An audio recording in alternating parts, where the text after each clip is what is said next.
যেহেতু ওল্ড প্লেয়াররা এখনো গেম খেলে, তো তাদের উদ্দেশ্যে আমি কিছু কথা বলি।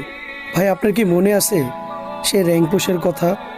আপনার কি মনে আছে প্রাইভেট ছুটি হওয়ার পর সবাই একসাথে মিলে কাস্টম খেলা, ডায়মন্ড টপ আপ করে ডিজে আলোক নেওয়ার ফিলিংটা, বন্ধু বান্ধবকে বারবার দেখানো, মামা আমার অ্যাকাউন্টে তো ডিজে আলোক আছে, তোর কাছে কি আছে? আরে বন্ধু, আজকে আমি একলা বিয়ার র্যাঙ্ক খেলছি, 6 কিল করছি, তুই কই আছিলি?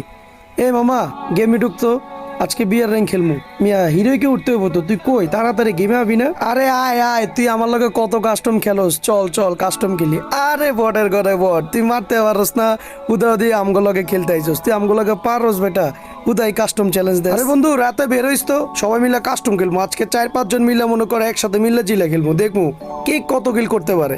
দেখ তো মামা, কি বিরক্ত লাগে, এই 10টার দিকে আপডেট দিছে, বিকাল 5টা পর্যন্ত আমরা কোনো গেমে ঢুকতে পারবো না, এত বড় আপডেট দিলে হয়? এখনকার ভাই আপডেটগুলা জাস্ট 20-30 মিনিটের। আগের ভাই যখন গেমটা আপডেট দিত ভাই, তখন ভাই আমাদের দিন কেমনে যাইতো আমরা ভাই নিজেও জানতাম না, এত কষ্টে দিন যাইতো এই গেমটা। এখন ভাই 2-3 দিন না ঢুকলে কিচ্ছুই হয় না, কিন্তু আগে যখন জাস্ট আপডেট দিত 10টার দিকে 5টার দিকে আসতো, কতক্ষণ বসে থাকতাম। আপডেট শেষ হওয়ার সাথে সাথে ভাই